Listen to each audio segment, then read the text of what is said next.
Welcome to Quick Tip with Joy. Today I want to talk about cutters. Oh my goodness. I have way too many. Can you tell? Anyway, you keep buying the next best one and you try different things. So I kind of want to go over, I'm going to start with the rotary cutter because it is something that you would use for if you wanted the edges cut off of a journal and be all perfect and even. That's when you would use a rotary cutter.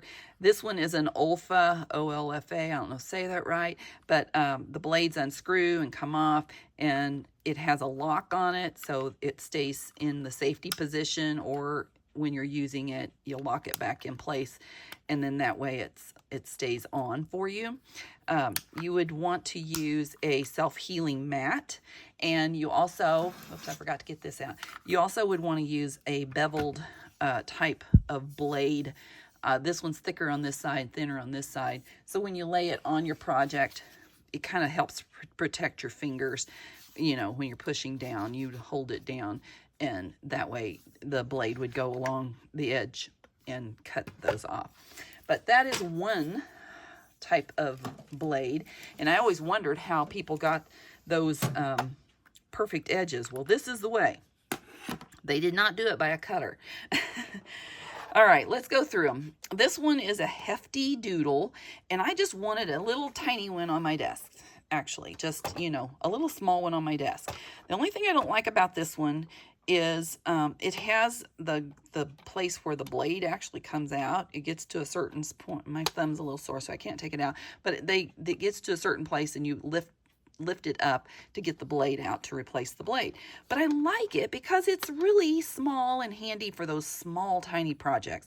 I am right-handed, and so that little thing sometimes catches, but you know, I could turn it around this way and it doesn't work as well for me because of me being right-handed, but I do like it. Hefty doodle, that's that one. The next one is the one I originally had.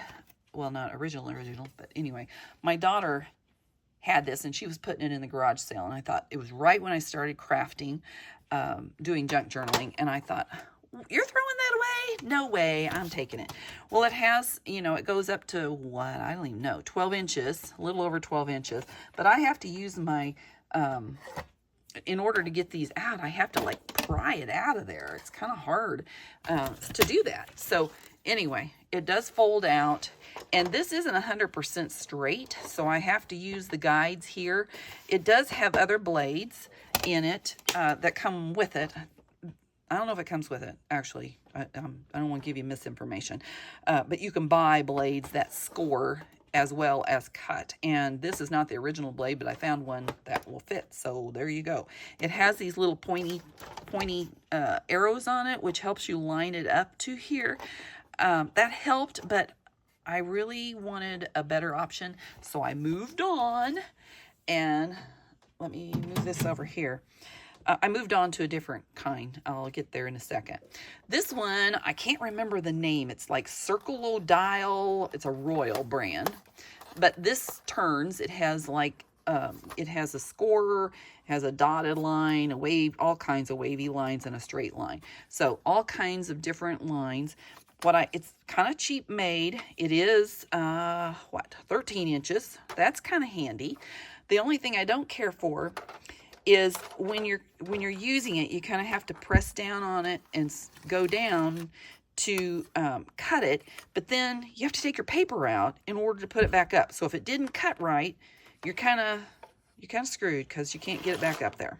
You know, I mean, it doesn't turn if you have the blade out even the slightest. Well, actually, prove me wrong. Okay, so anyway, if it's out, it won't turn all the way, but it's just kind of cheap made, and you have to have the paper slide it under. It doesn't have this where this lifts off, so not a fan of that one. I don't use it very often at all. This one is the Deckle cutter from Tim Holtz Tonic Studios, and it has, you know, all these little I think he does a lot of stuff for card making. What I don't like about it, it's only 6 inches. It doesn't have a 12 inch. So if I'm, you know, as a junk journaler, we're folding our papers in half. and then have to cut them.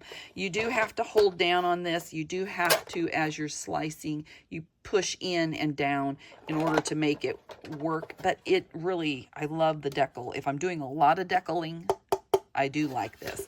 There's the back of it. It's not, you know, a replaceable. It's a guillotine, so it's not a replaceable blade. And it does have a different little decal all the way up. So it's kind of fun to do that. Let me get that one out of the way. This was the next one I purchased, which I loved for the longest time. It has a wire guide in it. I don't know if you can see that there, but that is really, really helpful. I love the wire guide. Again, you can get different, I am not sure if this has a score blade. It folds out. What I don't like about Fiskars is it kept coming off. I think I finally glued it down. That kept catching. And I'm just unsure, you know, I don't want to trust that this is an exact, where's the 3-inch, you know, oh, there's the 4, you know, and it isn't completely straight up here as well. So you do have to use the guides and pull it down and kind of get it over. So I don't know. I don't like the smaller distance here. I do like this one. This is like my favorite to date, okay, for daily use. And it's fairly new to me, so I might find something I don't like about it.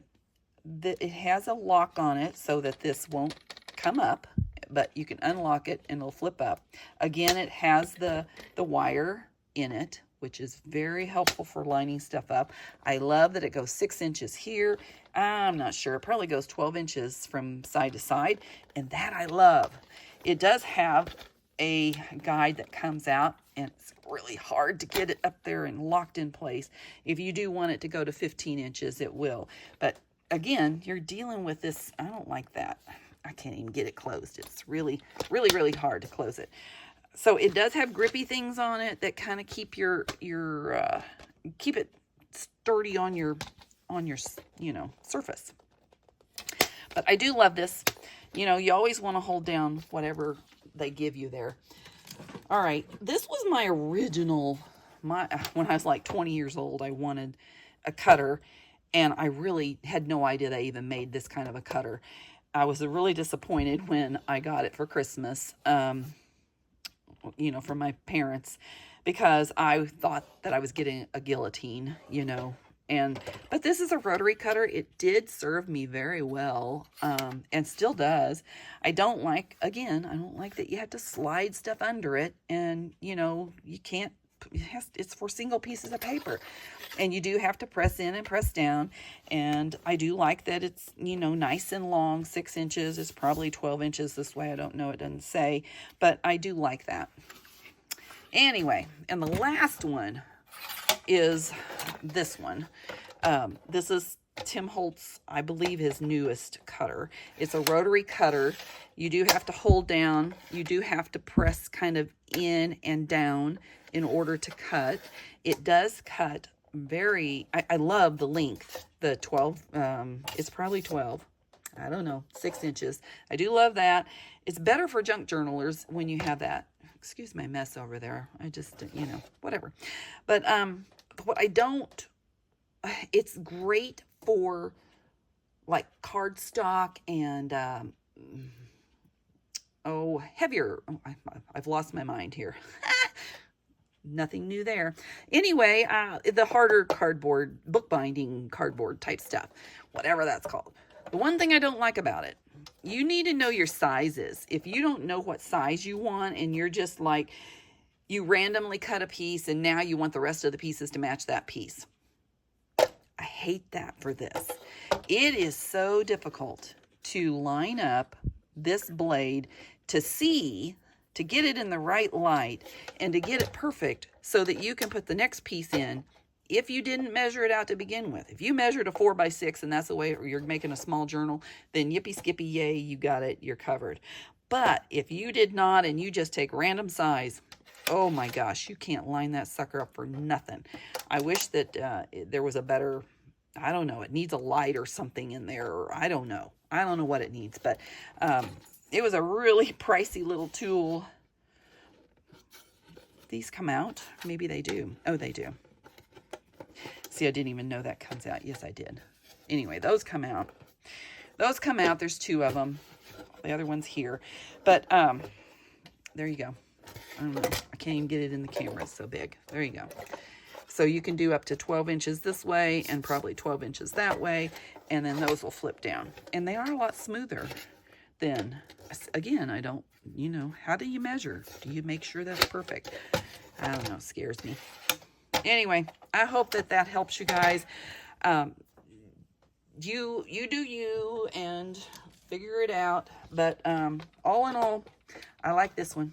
It's my favorite. So, and Fisker does have a guarantee warranty. I don't know which it's called, but anyway, they'll replace it if something happens to it, or your scissors or anything. So Fisker's, you know, it's a good company.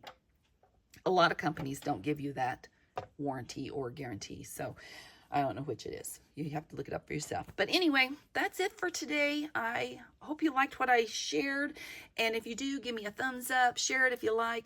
And if you would like to see more from me, please, please, please subscribe. And if you want to see, get notified, ring the bell. You'll get the notification when I put a new video up. And as for today, remember your day is full of choices. So choose joy. Have a great one, guys.